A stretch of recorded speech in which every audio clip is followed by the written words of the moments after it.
America and India finally inaugurated their 2+2 dialogue, overcoming fears of a Trumpian misadventure, of the kind that has derailed Uncle Sam's relationship with Germany, Canada, the European Union and NATO, even as the president has cozied up to Russia.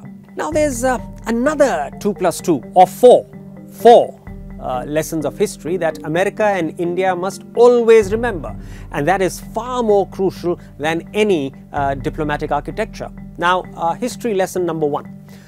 America and India are fetal siblings. Now, there is a fundamental point of connection between the two nations. Both emerged from the stifling womb of British rule. While the Americans had protested British rule by dumping tea into the sea, the Boston Tea Party, the Indians registered their disapproval by extracting salt from it. Time magazine named Mahatma Gandhi 1930s Man of the Year, praising his march to defy Britain's salt tax as some New Englanders once defied a British tea tax. Gandhi himself noted the comparison, having tea with the British Viceroy, Lord Irwin, not long afterwards. He reached into a brown bag full of illegal salt and placed a pinch in his teacup to remind us of the famous Boston Tea Party, he told the Viceroy. Now for history lesson number 2. Knitting a fractious collection of independent states. Following Britain's departure, each faced the same challenge: how to create a federal union out of a group of separate, sometimes disparate states. Each had a strong anti-federalist contingent, which feared its own interests would be subsumed by the larger union. Indeed, like America 150 years before, India was blessed at birth with a set of wise and principled leaders. Gandhi can be viewed as a sort of non-violent George Washington. Likening India to a younger United States, American commentator Walter Lippmann wrote that it wasn't far-fetched to think of Nehru as the Jefferson, of Sardar Patel as the Hamilton, and Vajpayee as the John Quincy Adams of the young Indian Republic. Here is history lesson 2+1. It's an umbilical cord between the two constitutions. The preamble to both documents starts with the same 3 stirring words: "We the people." It's a phrase that somehow confers equality, humility and self-possession all at once. Other echoes abound too. India's fundamental rights, which include the abolishment of untouchability, mirror America's Bill of Rights.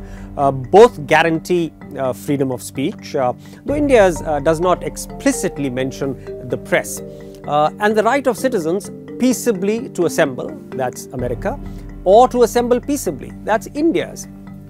The language of America's Fifth Amendment, dictating due process before the law, can also be glimpsed in India's fundamental rights. Both prohibit citizens from being tried for the same crime twice, and both ensure that a suspected criminal cannot be compelled to be a witness against himself.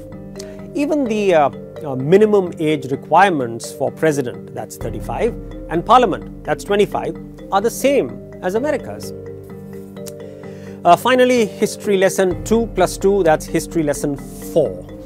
Never repeat the follies of Secretary Dulles and President Johnson. Now, Secretary of State John Foster Dulles, he was the Secretary to President Eisenhower, was a staunch anti-communist with such contempt for Indian neutrality that he once called it immoral. He also said Pakistan is one country that has moral courage to do its part resisting communism. This indulge Pakistan stance continued well into the 21st century until America discovered Pakistan's perfidy in sheltering Osama bin Laden and conspiring with the 9/11 perpetrators. The other historical sticking point between America and India was President Lyndon Johnson.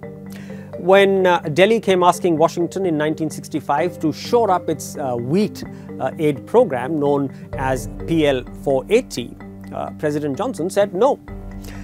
With India facing severe drought, grain production had plummeted from 89 to 72 million tons that year. Johnson approved shipments of 2 months and then 1 month's worth of grain at a time. The following year, with the drought persisting, Johnson went even further, implementing what came to be known as the ship-to-mouth policy, essentially keeping the supply lines so short that there was no cushion against famine. For many Indians, this was the final indignity that drove a permanent wedge between the US and India. So here's a postscript. If both fetal siblings, America and India, vow never to forget these 2 plus 2 or 4 lessons of history, we shall become the defining strategic allies of the 21st century, give or take the accidents that a few Trump-like presidencies could cause.